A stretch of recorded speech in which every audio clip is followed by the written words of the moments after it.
실패의 자리를 은혜로 채우시는 하나님, 실패의 자리를 은혜로 채우시는 하나님이라는 제목으로 오늘 말씀을 증거합니다.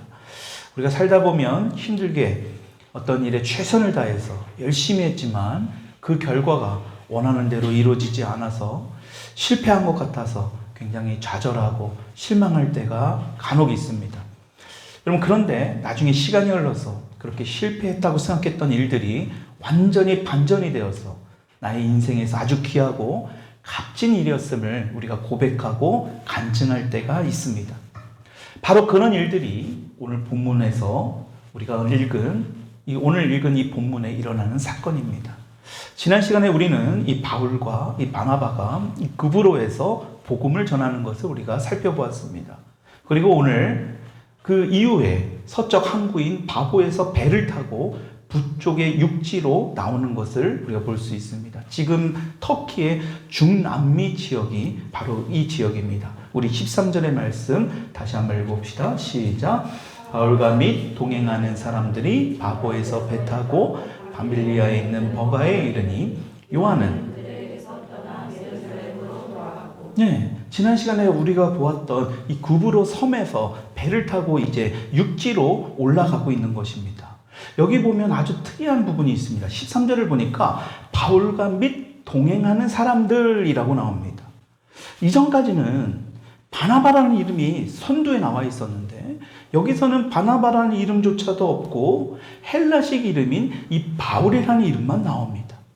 이게 과연 뭐를 의미할까? 이전까지는 보면 우리 13장에서도 보면 항상 바나바, 그 다음에 바울, 그 다음에 니게르라는 시몬 이런 게 나왔잖아요. 근데 지금 이름의 순서가 완전히 뒤바뀌어져 있습니다. 아예 삭제가 됐어요. 그럼 이 무엇을 의미할까요? 뭔가 리더십의 변화가 일어나고 있음을 우리가 알 수 있습니다. 여러분, 바나바가 굉장히 착한 사람, 훌륭한 사람, 우리가 그렇게 성경에서 보았잖아요. 그것이 정말 맞는 거예요. 지금 이전에는 바나바가 리더였지만 그브로에 와서 보니까 자기 고향입니다. 근데 이 바울이 너무나 잘하는 거예요. 그리고 헬라 지역에서는 오히려 이 바울이 자기보다 훨씬 더 사역을 잘하고 뛰어나다라는 것을 깨달은 겁니다. 그러니까 뭐합니까? 자신은 완전히 뒤에 빠지고 바울을 앞세워요. 우리가 지난 시간에도 보았지만 성경에 우리가 잘 볼 때 어떤 한 사람의 특별하고 귀하고 훌륭한 점도 중요하지만 이 모든 것은 누구의 역사다? 다 하나님의 역사예요. 그러니까 여러분, 바나바에게도 그런 마음을 주셨을 때 성령님께서 그런 마음을 주셨잖아요. 바울을 앞세우고 넌 뒤에서 뭔가 바울을 조력하는 그러한 역할을 이제 해야 돼 라고 했을 때 그 바나바가 온전히 순종하는 것을 봅니다. 여러분, 그때 예상치도 못한 일들이 일어납니다. 배를 타고 지금 구브로에서 떠나서 밤빌리아 버가로 도착하고 있는데 그때 어떤 일이 벌어집니까? 마가 요한이라는 자가 전도 여행을 중간에 포기하고 예루살렘 집으로 돌아가 버린 것입니다. 여러분, 그것이 13절의 말씀이에요. 왜 마가가 중간에 예루살렘으로 돌아갔는지 우리는 성경에서 정확하게 말씀해주고 있지는 않지만 여러 가지 설들이 있습니다. 그 중에 하나가 향수병에 걸려서 마가가 돌아갔다. 너무 고향이 그리워서 고향으로 돌아갔다. 이런 견해도 있고요. 또 하나는 지금 바나바가 지금 누구하고 이 역할이 어떤 역할이죠? 바나바와 지금 마가 요한과 관계가 뭐라 그랬죠? 어머니 동생이라 그랬잖아요. 누이라 그랬잖아요. 그렇죠? 그러니까 외삼촌입니다. 정말 이전까지는 자신의 외삼촌이 리더가 되었는데 지금 그 리더가 지금 바울에게로 옮겨진 거예요. 그러니까 이 마가가 젊은 혈기에 이런 것에 기분이 나빠서 돌아갔다라는 그런 설이 있습니다. 이건 설입니다. 그리고 또 하나는 앞으로 가게 될 버가와 지금 오늘 보게 될 비시디아 안디옥까지 가는 그 여정이 너무너무 힘든 거예요. 그래서 이 젊은 마가가 두려워서 돌아갔다라는 이야기도 있습니다. 또 하나는 이 바울이 이제 풍토병에 걸리게 됩니다. 근데 그 병이 정확히 어떤 병인지 모르지만 그 질병에 걸린 것을 보고 두려워서 마가 요한이 떠나갔다라는 설이 있습니다. 어떤 이유였던 간에 확실한 것은 이 마가 요한이 떠났다라는 것은 확실합니다. 근데 더 중요한 사실이 있습니다. 우리 14절의 말씀 같이 읽어봅시다. 시작. 그들은 버가에서 더 나아가 비시디아 안디옥에 이르러 안식일에 회당에 들어가 앉으니라. 우리가 그냥 사도행전 말씀을 쭉 읽다 보면 이 14절의 말씀을 그냥 읽고 넘어갈 수도 있지만 지금 굉장히 중요한 의미가 있습니다. 지금 우리가 방금 읽은 비시디아 안디옥이라는 지역, 여러분 이 지역이 어떤 지역인지를 우리가 알 필요가 있어요. 굉장히 고지대입니다. 높은 산지에 위치한 도시 지역입니다. 여러분 그런데 이 비시디아 안디옥이라는 그 지역이 지난 시간에 우리가 앞전에서 보았던 안디옥 교회에 나오는 우리 시리아라고 하는 그 안디옥하고는 다른 지역입니다. 그러니까 이곳은 비시디아 안디옥이라는 지역이에요. 그러니까 당시에 이 안티오쿠스라는 그 왕의 이름을 따서 이 안디옥이라는 이름을 굉장히 많이 지었어요. 그런데 그 중에서 이 버가의 비시디아 안디옥에 이 지역으로 이들이 갔다라는 거예요. 근데 문제는 이 비시디아 안디옥이라는 지역을 쉽게 갈 수 있는 곳이 아니라는 겁니다. 우리 한번 지도 사진 한번 앞에 띄우는 사진 한번 볼까요? 여러분 여기 보시면 저기 보이세요? 버가, 밤빌리아 지역, 아탈리아 지역 뭐 이렇게 보입니다. 그렇죠? 여기 보시면 저기 우측에 이쪽에 나와 있는 게 우리가 지난 시간에 보았던 안디옥 교회에 있는 그 안디옥 지역입니다. 우리가 지난 시간에 우리 구브로라는 섬에서 보았잖아요. 지금 이 섬에서 지금 바보라는 이 섬에서 전도를 하고 나서 지금 저렇게 버가로 배를 타고 이동한 거예요.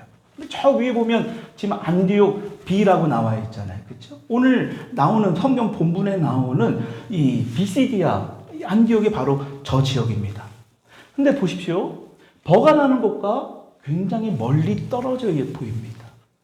더 중요한 것은 이곳에 가려면 타우루스라는 이 산맥을 넘어야 합니다. 여기 보시면 아나톨리아라는 산맥이 있는데 양대 산맥인데 저 산맥은 좀 낮아요. 그런데 이 타우루스라는 산맥은요 고도 3,000m가 넘는 굉장히 높은 산맥입니다. 근데 이 타우루스라는 산맥에는 그 강도나 산적들이 많아서 이 보통 사람들이 이 산맥을 넘어가려면 보통 이 자신의 목숨까지도 위태로운 굉장히 위험한 그러한 이 산맥이 바로 이곳입니다. 그래서 나중에 바울이 고린도후서에서 강도의 위험을 당했다라는 그 고백이 하는 게 바로 이 산맥을 이야기합니다. 여러분 이 타우루스 산맥 사진에 나와 있지 않지만 3,000m가 넘는 지금 저기 안디옥으로 가려면 그 산맥을 건너가야 돼요. 여러분 이러한 산맥을 지금 2000년 전에 아무런 장비 없이 건너간다? 여러분 이것은 결코 쉬운 일이 아닙니다. 그러니까 아마도 젊은 마가가 정말 이런 부분들이 두려워서 아마 포기하고 돌아간 것이 아니냐라는 아주 근거 있는 이유를 우리가 말하고 있다는 거예요. 여러분 그런데 지금 또 한 가지 우리가 중요하게 봐야 할 것은 뭐냐면 이 바울과 바나바가 여기서 보이는 이 버가라는 이 지역을 그냥 건너갔다는 거예요. 지나쳐갔다는 거예요. 왜 이것이 그냥 쉽게 봐서는 안 되냐면 이 버가라는 도시는 굉장히 대도시입니다. 사람들이 그만큼 많이 살고 있는 대도시. 근데 이들이 그냥 이곳을 건너갔다라는 거예요. 뭔가 이상하지 않습니까? 왜 바울 일행이 지금 사람들이 많이 있는 이 버가라는 도시, 지금 가서 복음을 전해야 되는데 이 도시를 그냥 지나쳐갔는가? 지난주에 봤던 살람이나 바보, 그 섬에 있는 그 지역, 그 도시보다 더 큰 도시입니다. 근데 이 버가라는 도시를 그냥 지나쳤어요. 또 하나 궁금한 것은 바울이 버가를 어쩔 수 없이 지나쳤다 하더라도 여기 보시면 이 글씨가 보일 겁니다. 저 지역 또한 굉장히 큰 도시입니다. 버가라는 곳은 지나갔어도 이 인근에 있는 가장 큰 도시 저는 아탈리아 같은 도시에 가서 복음을 전해도 되는데 여기를 다 지나치고 정말 건너기도 힘든 저 안디옥으로 갔다라는 것. 여러분 이것은 그냥 우리가 일반적인 상식으로 볼 때 이해할 수 없는 부분입니다. 여러분 그러니까 바울과 그 일행이 굳이 강도들과 산적들이 들끓고 있는 이 타우루스 산맥을 넘어서 지금 이 거리가요 약 200km가 넘는 거리입니다. 비시디아 안디옥으로 갔다라는 것은 뭔가 이유가 있다라는 거예요. 나중에 그 바울은 그 이유를 고백합니다. 여러분, 저 비시디아 안디옥은 갈라디아 지방에 속해 있는 도시입니다. 성경 속에 우리가 보는 이 갈라디아서 있잖아요. 그죠? 이 갈라디아서가 바로 저곳에 속해 있는 거예요. 그러니까 갈라디아서는 바울이 유일하게 도시가 아닌 지역에 있는 여러 교회들에게 보낸 서신서예요. 그러니까 이 비시디아 안디옥도 갈라디아 지역에 속해 있는, 그러니까 처음으로 갈라디아 지역에 발을 내딛은 곳이 바로 오늘 우리가 본문에서 봤던 비시디아 안디옥이라는 지역입니다. 그럼 그 바울은 이 비시디아 안디옥을 떠나서 계속해서 이 갈라디아 지방의 이고디온이라든지 루스드라든지 더베 같은 그런 도시들을 차례로 방문하면서 복음을 전하게 됩니다. 그 결과 갈라디아 곳곳에 교회가 세워지게 돼요. 그래서 그 갈라디아 교인들을 위해서 그 바울이 보낸 편지가 바로 우리가 자주 읽는 갈라디아서입니다. 그 갈라디아서의 바울은 자신이 갈라디아 땅에 첫 발을 내딛은 이유를 이렇게 말합니다. 갈라디아서 4장 13절의 말씀을 같이 한번 읽어봅시다. 시작. 저 내 육체의 약함으로 말미암아 너에게 복음을 전한 것을 너희가 아는 바라. 굉장히 중요한 말씀입니다. 여기 보면 처음에라고 나오죠. 바울이 지금 처음으로 복음을 전하기 위해서 전도 여행을 간 것을 말합니다. 그때가 바로 오늘 본문에 나오는 밤빌리아의 버가를 지나서 험한 산맥이 있는 타우루스 산맥을 넘어서 그 갈라디아 지역의 비시디아 안디옥을 찾아간 것을 지금 이야기하는 거예요. 그 이후에 이고디온이라든지 루스드라든지 더베로 간 것. 여러분, 그래서 그것이 이렇게 가서 복음을 전했던 모든 것이 뭐 때문이냐 보니까 내가 처음에 육체의 약함으로 말미암아, 육체의 약함 때문이었다라는 거예요. 이 약함의 헬라의 언어가 뭐냐면 질병을 의미합니다. 병을 얘기해요. 그러니까 바울이 버가를 지나서 지금 비시디아 안디옥으로 갔던 이유는 바울이 무엇인지 모르는 병에 걸렸기 때문에, 병을 앓았기 때문에 그곳에 갔다라는 것입니다. 여러분, 더더욱 이해가 되지 않아요.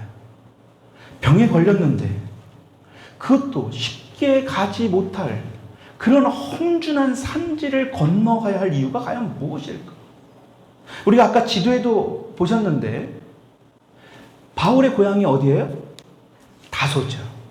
여러분 보세요. 아까 그 지도 잠깐 보시면 지금 버가와 다소가 그렇게 거리가 멀어 보입니까? 그렇게 멀어 보이지 않아요. 오히려 안디옥을 갈 거면 차라리 고향 땅 다소로 가도 돼요. 몸에 병이 걸렸는데 그 질병이나 뭔가 낫고 나서 해도 되지 않겠습니까? 근데 고향 땅으로도 가지 않고 지금 비시디아 안디옥으로 갔다라는 겁니다. 여러분, 버가에 도착한 바울, 뭔가 풍토병에 걸린 거예요. 그 당시에 만연해 있던 말라리아병에 걸렸을 것이다라고 추측하는 그런 연구 자료들이 있는데요. 중요한 것은 2000년 전에 그러한 어떤 의료 수준을 생각해 본다면 이러한 질병에 걸렸다는 것, 여러분 결코 쉽게 고칠 수 없습니다. 치료하기가 쉽지 않았을 거예요. 여러분, 그래서 그 당시에 이 풍토병이라는 게 특별한 그 지역에서 일어나는, 발병하는, 자주 일어나는 병을 얘기하잖아요. 그래서 그 환경과 전혀 다른, 그러니까 풍토병을 일으킬 환경과 전혀 정반대의 환경으로 옮겨가는 것이 하나의 치료의 방법이었다라는 것입니다. 그러니까 버가라는 도시는요, 굉장히 무덥고 습해요. 그런데 오늘 우리가 본 비시디아 안디옥이라는 지역은 반대로 해발 1000m 이상의 높은 고산지대입니다. 그러니까 선선하고 뭔가 시원한 거예요. 버가와는 정반대에 있는 그런 환경을 가지고 있는 그 지역이 바로 비시디아 안디옥으로 갔다라는 것입니다. 여러분, 그리고 그 이후 바울은 다시 버가로 돌아와 복음을 전하면서 갈라디아에서 복음을 전하는 동안 버가에서 걸렸던 풍토병이 다 치유했다라는 것을 우리에게 보여주고 있어요. 그러니까 이미 갈라디아에서 복음을 전하면서 그런 정반대의 환경에서 자신의 걸린 풍토병이 다 나았다라는 거 아닙니까? 여러분, 그렇다면 만약 바울이 버가에서 풍토병이 걸리지 않았다라면 여러분, 저 타우루스 산맥을 건너지 않았을 거예요. 오늘 우리가 보고 있는 이 비시디아 안디옥으로도 갔을 리가 만무합니다. 분명히 바울 일행은 많은 사람들이 몰려있는 버가 그 대도시에서 복음을 전했을 것이고, 그리고 보가의 주변에 있는 많은 도시들을 다니면서 복음을 전했을 것을 우리는 확신합니다. 여러분, 그런데 전혀 예상하지도 못한 보가에서 바울이 풍토병에 걸리게 돼요. 그래서 결국 이것이 갈라디아 지역에서 복음을 전하게 되는 계기가 되었더라라는 것입니다. 여러분, 이것이 얼마나 놀라운 일인지 압니까? 나중에 2차로 전도 여행을 갈 때에 이 갈라디아 지방의 루스드라라는 곳을 가게 됩니다. 여러분, 그때에 루스드라에서 바울이 누구를 만날까요? 바로 바울의 믿음의 아들인 디모데를 만나게 돼요. 여러분, 굉장하지 않습니까? 여러분, 이것이 다 하나님의 계획이고 하나님의 섭리인 줄 믿을 수 있기를 축원합니다. 여러분, 우리가 생각해 봐야 할 것은 바울이 버가에서 도착해서 복음도 전하지 못하고 지금 풍토병에 걸린 거 아닙니까? 여러분, 그때 바울이 과연 어떤 마음이었을까요? 자신의 어떤 이익을 위해서가 아니라 하나님의 일을 위해서 간 거잖아요. 근데 풍토병에 걸려버립니다. 여러분, 그 풍토병 때문에 버가와는 전혀 다른 환경인 지금 비시디아 안디옥을 향해 가는, 여러분, 그래서 타우르스 산맥을 그 3,000m나 넘는 그런 고지대를 지나가야 되는데, 여러분, 과연 바울이 어떠한 상황이었을까? 건강한 몸으로도 그곳을 지나간다는 게 어렵지 않나요? 여러분, 근데 몸이 아픈 상황에서 지금 이렇게 험난한 산지를 지나가야 됩니다. 강도떼를 만날 수도 있고요. 여러분, 웬만한 호흡도 힘듭니다. 예전에 제가 중국의 쿤밍이라는 곳에 가서 선교를 갔을 때요, 이 고지대를 가다 보니 거기가 굉장히 고지대거든요. 고산병이 순간 와가지고요, 어지럽고 귀에서 계속 이명 소리가 나고요, 약을 먹지 않으면 지낼 수 없었습니다. 근데 그 당시에 그런 게 있었겠냐고요. 얼마나 지치고 힘들고 괴로웠겠습니까? 여러분, 그럼에도 불구하고 우리가 놀랍게 봐야 될 것은 그 가운데 하나님의 역사가 그 안에 있었다는 거예요. 하나님은 지금 밤빌리아의 버가보다 먼저 갈라디아 지방에 가서 복음이 전해지기를 원하셨다라는 것입니다.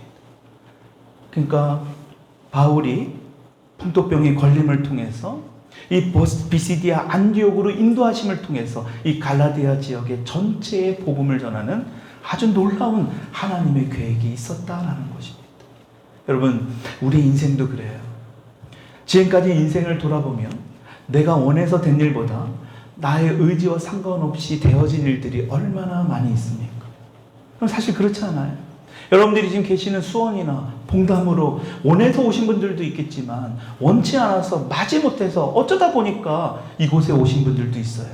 여러분, 그런데 세월이 지나 보니까 놀랍게도 이곳에 하나님의 놀라운 뜻이 있었다라는 거예요. 하나님의 놀라운 역사가 이곳에 숨어 있었다라는 것입니다. 여러분, 만약에 그때 내가 원하는 대로, 내가 하고 싶은 대로 기도해서 정말 여러분들의 뜻대로 이루어졌다면 오늘날 우리의 인생은 지금처럼 살아갈 수 없어요. 우리의 생각대로. 지금 우리가 기도하는 제목들이 있습니다. 여러분, 근데 그것이 우리의 뜻대로 이루어진다고 해서 가장 베스트가 될 수 있는 게 결코 아니라는 것. 아마 이들도 그러지 않았겠어요? 아니, 하나님의 말씀에 지금 복음을 전하러 이들이 왔는데, 병에 걸렸는데, 하나님, 그러면 이곳에서 뭔가 치유될 수 있는 것, 버가에서 복음을 전할 수 있도록 치유해 주시고 이곳에서 회복될 수 있게 해달라고 기도하지 않았겠습니까? 근데 하나님, 아니에요. 비시디아로 가야 된다. 안디옥으로 지금 가야 된다. 여러분, 그것이 하나님의 뜻이었다라는 거예요. 여러분, 우리 인생도 똑같습니다. 여러분, 그러니까 바울이 뭐라고 고백합니까? 나의 나된 것이 다 하나님의 은혜다. 우리 인생도 한번 돌아봐야 돼요. 지금 이 자리에 있는 저와 여러분들 가운데 내가 원하는 대로 이곳에 앉아있지는 않지만, 내가 원하는 것은 이 방향이 아니었지만 나중에는 그것이 하나님의 놀라운 뜻이고 하나님의 계획이었다라는 것을 여러분들의 입술로 고백하는 저와 여러분이 될 수 있기를 축원합니다. 여러분, 이렇게 풍토병에 걸린 바울이에요. 지금 비시디아 안디옥에 도착하자마자 어디로 달려갑니까? 여러분 보세요. 바울이 지금 병들어 있습니다. 근데 바나바와 함께 어디로 가요? 회당으로 들어갑니다. 우리가 14절의 말씀이 바로 그 이야기예요. 이제 많은 사람들 앞에서 뭔가 메시지를 전할 기회가 있습니다. 여러분, 그 설교가 우리가 읽은 본문 말씀 15절, 25절까지의 말씀과 26절, 41절 이 두 부분으로 나눌 수 있거든요. 오늘 첫 번째 부분만 보려고 합니다. 우리 15절의 말씀 같이 한번 읽어봅시다. 시작. 선지자의 글을 읽은 후에 물어 이르되 형제들아 만일 백성을 권한 말이 있거든. 이 구절을 조금 더 잘 이해하려면 당시 회당 예배 방식을 좀 이해해야 합니다. 당시 회당에는 회당을 관리하는 회당장이 있습니다. 그러니까 우리 복음서에도 보면 회당장이 등장하잖아요. 그렇죠? 회당장 야이로의 딸인가요? 그렇죠? 여러분 그 회당장, 여러분 예배를 진행하면서 성경을 낭독하는 사람과 그 말씀을 가지고 설교할 수 있는 사람을 선정할 수 있는 특권이 있습니다. 여러분 그러니까 회당장들이 지금 지정한 사람이 성경 말씀을 읽은 거예요. 그 당시에는 신약 성경이 없으니까 구약 성경의 말씀을 낭독했겠죠.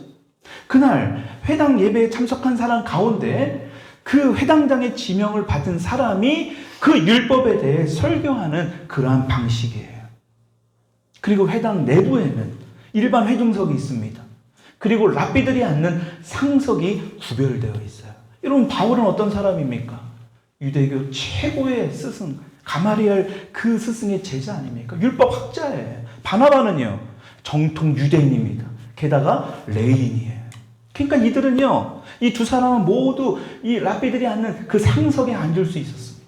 그래서 성경 낭독자의 낭독이 끝난 이후에 회당장이 이 랍비석에 앉아있는 낯선 인물이잖아요. 바울과 바나바에게 사람을 보내서 지금 설교를 부탁한 것입니다. 16절의 말씀 같이 한번 읽읍시다. 시작. 바울이 일어나 손짓하며 말하되. 여러분 이 말씀을 좀 디테일하게 우리가 볼 필요가 있거든요. 지금 설교 요청을 누구한테 회당장에게 누가 받은 거예요? 지금 바울과 바나바입니다. 여러분 그런데 누가 일어나요? 바울이 일어나요. 여러분 유대의 간습으로는요 율법을 가르치는 사람, 다시 말하면 메시지를 전하는 설교하는 사람은요 자리에 앉아서 있습니다. 근데 바울이 어떻게 했어요? 지금 일어났어요.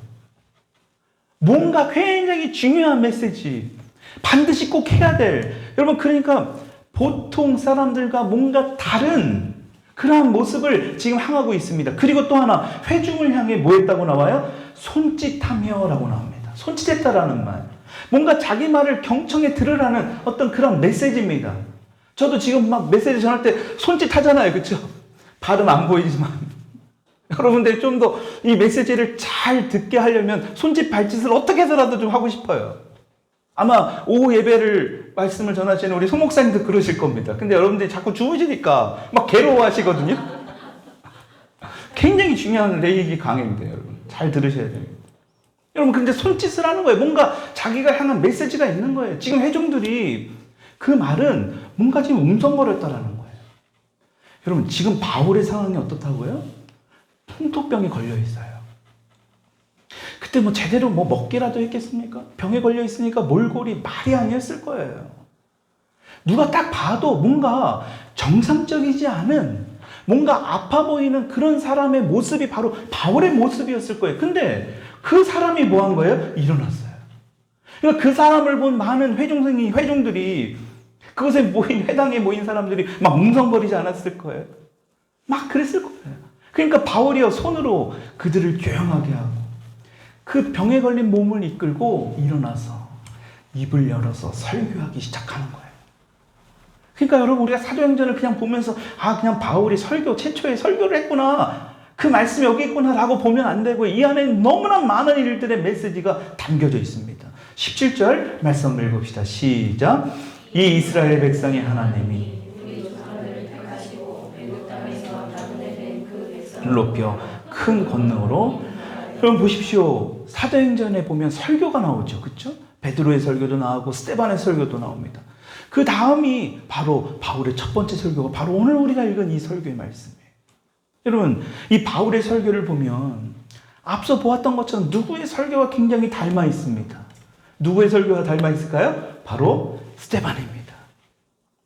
아마도 스데반이 죽어가면서 했던 그 설교 메시지가 바울에게는 굉장히 강렬하게 맺혔나 봐요. 그러니까 지금 스데반과 굉장히 흡사한 어떤 메시지를 지금 하는데 17절을 보니까 주어가 누구입니까? 이스라엘 백성의 하나님, 바로 하나님이에요. 하나님께서 우리를 택하셨다라는 거예요. 이스라엘이 강하고 똑똑하고 뭔가 특별해서가 아니라 일방적으로 하나님이 택하셨기 때문에 너희들이 바로 우리가 하나님의 백성이 될 수 있었다라는 겁니다. 여러분, 그러면서 계속해서 바울이 연이어서 지금 헬라어 동사를 사용하면서 이렇게 얘기합니다. 뭐합니까? 이스라엘 백성들을 높이시고 또 뭐하고 나와요? 인도하시고 참으시고 기업을 주시고 가나안 7 족속을 멸하시고. 여러분, 이렇게 계속해서 강조한 끝에 지금 바울이 이야기하고자 하는 것은 뭐냐? 그들을 전적으로 하나님께서 택하셨기 때문이다. 선택하셨기 때문이다. 오늘 저와 여러분들이 이렇게 예배드리며 찬양할 수 있는 모든 것은 하나님이 선택하셨기 때문인 줄 믿을 수 있기를 축복합니다. 여러분, 하나님의 전적인 택하심이 있었기 때문에 오늘 저와 여러분들이 이곳에 있는 거예요. 근데 중요한 건요, 택하신 것만으로 끝나지 않는다라는 거예요. 그 선택하신 이후에는 반드시 뭐 하세요? 하나님이 책임져 주신다는 거예요. 반드시 하나님이 책임져 주세요. 바울은 이것을 깨달았어요. 그동안 하나님께서 바울을 높이시고 인도하시고, 여러분, 바울은요, 하나님이 치셨어도 벌써 치셨어야 될 사람인 거 아닌가요? 바울도 그것을 안 거예요. 교회를 공격했잖아요. 그래서 이제는 회심해서 이제 복음을 전하려 하니까 자신을 공격하는 사람들로 하나님께서 다 막아주셨잖아요. 근데 그 이유가 다른 것이 아니라 하나님께서 나를 택하셨기 때문이라는 거. 여러분, 바울은요, 그것을 전적으로 깨달은 거예요. 나에게 어떤 자격이 있어서가 아니에요. 내가 목사가 아니라 내가 집사, 권사, 장로, 집사, 아니에요. 그냥 하나님께서 내가 어떤 삶을 살았던지 간에 하나님이 나를 택하셨기 때문에. 여러분, 이것이 우리의 머리로는 다 할 수 없는 하나님의 섭리이고 하나님의 계획인 줄 믿을 수 있기를 축복합니다. 그래서 계속해서 바울은 무엇을 전합니까? 20절의 말씀, 21절의 말씀 읽읍시다. 시작. 그 후에 선지자 사무엘 때까지 사사를 주셨더니 그 후에 그들이 왕을 구하거늘 하나님이 베냐민 지파 사람 기스의 아들 사울을 40년간 주셨다가 22절도요. 패하시고 다윗을 왕으로 세우시고 증언하여 이르시되 내가 이새의 아들 다윗을 만나니 내 마음에 맞는 사람이라 내 뜻을. 이것을 다 설명할 수 없지만 지금 바울이 이스라엘 최초의 왕 사울을 언급합니다. 여러분, 그 이유가 뭡니까? 지금 사울이 왕이 된 이유가 뭐예요? 여러분, 성경을 보게 되면 하나님께서는요, 이스라엘의 왕이 필요했습니까? 안 필요했습니까? 필요하지 않았어요. 왜? 이스라엘 왕은 누구니까요? 오직 하나님이잖아요. 근데요, 이들이 보니까요, 주변국의 많은 사람들 보니까, 이방인들 보니까 다 왕들이 있는 거라. 그러니까 자신들에게도 하나님 왕 좀 주세요 하니까요, 하나님이 마지못해서 왕을 허락한 거예요. 그러니까 그 최초의 왕이 저와 여러분들이 잘 알고 있는 바로 사울 왕이에요. 근데 보세요. 사울 왕이 결국에 어떻게 됩니까? 실패합니다. 뭘 의미합니까? 우리 인간의 힘과 제도로는요, 실패할 수밖에 없습니다. 우리 인간이 아무리 똑똑한 것 같아도요, 우리가 만들어오는 우리 스스로 성경적이지 않은, 하나님이 원치 않은 제도는요, 반드시 망하게 되어 있습니다. 잘 되는 것 같아 보여도, 사람들에게 인기 있는 것 같아 보여도요, 하나님이 원치 아니하면 결국엔 그것은 망하게 돼요. 여러분, 지금 이 나라를 위해서 기도해야 하는 게 바로 이것입니다. 하나님이 원치 않은 정치들과 하나님이 원치 않은 일들을 행하고 있습니다. 많은 정책들을 보면 성경 말씀과 전혀 상관없는 반대되는 그런 정책들을 행하려고 해요. 여러분, 이것이 두려운 거예요. 이 나라에 살아가고 있는 저와 여러분들이 두려워야 될 것은 그 벌을 우리가 피할 수 없다라는 겁니다. 우리에게도 그 책임이 있다라는 거예요. 그래서 우리가 먼저 회개하고 이것이 돌이킬 수 있도록 우리가 앞장서야 된다라는 거예요. 여러분, 지금 그것을 지금 바울이 언급합니다. 결국엔 너희들이 원했던 그 제도, 너희들이 바랬던 그 계획, 결국엔 실패할 수밖에 없었다는. 그래서 바울은요, 다시 그 다윗을 언급하면서 성경의 말씀이 예언한 대로 다윗의 후손을 통해 구원자가 오실 것을 지금 말하고 있는 거예요. 23절의 말씀 같이 읽읍시다. 시작. 하나님이 약속하신 대로 이 사람의 후손에서 이스라엘을 위하여 구주를 세우셨으니 곧 예수라. 아멘. 지금 바울이 이러한 모든 설교의 전제는요, 바로 이 부분이죠. 예수 그리스도가 누구이고 예수 그리스도가 어떤 사람이고 어떤 분이고 이 땅에서 어떤 일을 했는지를 설교하기 위한 거잖아요. 육신의 옷을 입고 오신 예수님, 그분은 죄가 없으신 분. 그래서 우리 죄를 대신 지시는 완전한 대속제물이 될 수 있었다라는 것. 여러분, 그것을 지금 바울이 언급하는 거예요. 그러면서 그분을 예비하러 온 사람이 누구래요? 바로 세례 요한을 얘기합니다. 24절, 25절 같이 읽읍시다. 시작. 그가 오시기에 앞서 요한이 먼저 회개의 세례를 이스라엘 모든 백성에게 전파하니라. 요한이 그 달려갈 길을 마칠 때에 말하되 너희가 나를 그리스도가 아니라 내 뒤에 오시는 이가 있으니 신발끈을 풀기도 감당하지 못하리라 했어요. 여러분, 지금 바울이 세례 요한을 언급한 이유가 있습니다. 유대인들에게 있어서 세례 요한은 선지자로서 굉장히 존경의 대상입니다. 여러분, 그런데 이러한 세례 요한도 자신이 메시아가 아니라 그리스도가 아니라 자신 뒤에 오시는 그분, 신발끈도 풀 수 없을 정도의 그분이라고 이야기하는 거예요. 여러분, 이것은 무엇을 의미합니까? 오늘 이 메시지를 통해서 우리가 무엇을 알아야 합니까? 여러분, 지금 이스라엘 백성들은요, 하나님께서 택한 백성임에도 불구하고 온전히 하나님을 신뢰하고 따르지 않았습니다. 자신의 힘으로, 뭔가 노력으로 왕을 달라고 하면서 그것 또한 실패하게 됩니다. 여러분, 중요한 것은 뭐냐? 그럼에도 불구하고 사람의 계획은 실패했지만 하나님은 택한 이 백성들을 포기하지 않으셨다라는 것. 한번 따라합시다. 하나님은 우리를 절대 포기하지 않으십니다. 아멘. 여러분들이 어떠한 삶을 살던 간에 그건 중요하지 않아요. 그래서 이전 것은 묻지도 따지지도 않겠다라고 말씀하신 겁니다. 포기하지 않으신 하나님이에요. 여러분, 지금 서두에 사도 바울이 이야기하고자 하는 게 뭘까요? 나도 너희들과 똑같은 마음이었잖아요. 누구보다도 유대인 중에 유대인이고 율법학자 중에 율법학자였고 정말 율법에 대해서는 모르는 게 뭐 없을 정도로 대가였던 바울 아닙니까? 그러니까 너희들의 마음을 누구보다도 잘 아는데 너희들은 하나님의 말씀에 순종하지 않고 잘못된 삶을 살았지만 당신이 택한 그 백성들의 실패에도 불구하고 예수 그리스도를 통해 선으로 바꾸시는 하나님의 놀라운 역사가 바로 여기에 있다라는 거예요. 너희들은 실패했지만 너희들을 택한 하나님은 결코 포기하지 않고 예수님을 통해서, 예수님을 이 땅에 보내주심을 통해서 그것을 선으로 바꾸시고 은혜로 바꾸시는 하나님의 놀라운 역사. 여러분, 그것을 바울은 지금 뭔가 절규하고 있지 않습니까? 몸이 아픈 상태입니다. 풍토병에 걸려서 지금 몸이 온전히 낫지도 않은 그런 상황에서 그것을 지금 열변하고 있는 거 아닙니까? 그것을 본 사람들이 웅성웅성하면서 어떻게 저런 사람이 하나님의 메시지를 전해? 라고 했지만 바울은요, 전혀 그런 것에 굴하지 않았어요.